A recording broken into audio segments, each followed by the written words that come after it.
जैसे आध्यात्मिक लोगों से करता हूँ, मुझे इसके विपरीत तुम लोगों से वैसे बात करनी पड़ी जैसे सांसारिक लोगों से की जाती है, यानी उनसे जो अभी मसीह में बच्चे हैं।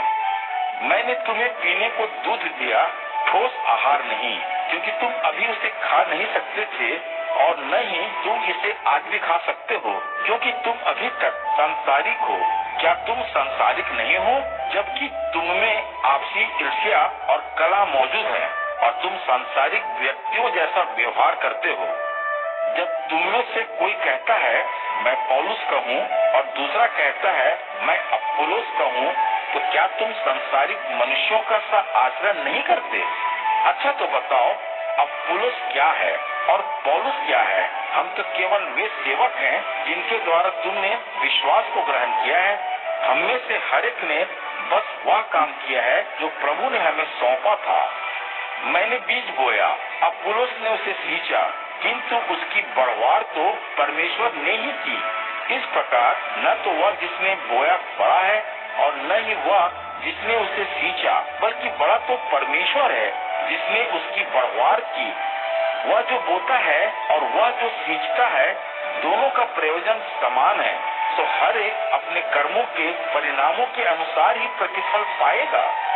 परमेश्वर की सेवा में हम सब सहकर्मी हैं। तुम परमेश्वर के खेत हो, परमेश्वर के मंदिर हो। परमेश्वर के उस अनुग्रह के अनुसार जो मुझे दिया गया था, मैंने एक कुशल प्रमुख शिल्पी के रूप में नींव डाली, किंतु उस पर निर्माण तो कोई और ही करता है।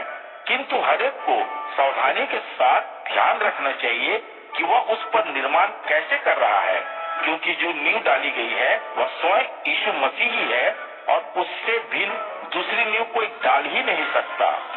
यदि लोग उस नींव पर निर्माण करते हैं, फिर चाहे वे उसमें सोना लगाएं, चांदी लगाएं, बहुमूल्य रत्न लगाएं, लकड़ी लगाएं, फूस लगाएं या तिनकों का प्रयोग करें, हर व्यक्ति का कर्म स्पष्ट रूप से दिखाई देगा, क्योंकि वह दिन उसे उजागर कर देगा, क्योंकि वह दिन ज्वाला के साथ प्रकट होगा और वही ज्वाला हर व्यक्ति के कर्मों को परखेगी कि वे कर्म कैसे हैं। यदि उस नींव पर किसी व्यक्ति के कर्मों की रचना टिकाऊ होगी, तो वह उसका प्रतिफल पाएगा, और यदि किसी का कर्म उस ज्वाला में भस्म हो जाएगा तो उसे हानि उठानी होगी, किंतु फिर भी वह स्वयं वैसे ही बच निकलेगा जैसे कोई आग लगे भवन में से भागकर बच निकले। क्या तुम नहीं जानते कि तुम लोग स्वयं परमेश्वर का मंदिर हो और परमेश्वर की आत्मा तुम में निवास करती है? यदि कोई परमेश्वर के मंदिर को हानि पहुंचाता है, तो परमेश्वर उसे नष्ट कर देगा, क्योंकि परमेश्वर का मंदिर तो पवित्र है। हाँ, तुम ही तो वह मंदिर हो। अपने आप को मत छलो। यदि तुम में से कोई यह सोचता है कि इस युग के अनुसार वह बुद्धिमान है, तो उसे बस तथाकथित मूर्ख ही बने रहना चाहिए, ताकि वह सचमुच बुद्धिमान बन जाए, क्योंकि परमेश्वर की दृष्टि में सांसारिक चतुरता मूर्खता है। शास्त्र कहता है, परमेश्वर बुद्धिमानों को उनकी ही चतुरता में फंसा देता। और फिर प्रभु जानता है बुद्धिमानों के विचार सब व्यर्थ हैं। इसलिए मनुष्यों पर किसी को भी गर्व नहीं करना चाहिए, क्योंकि यह सब कुछ तुम्हारा ही तो है।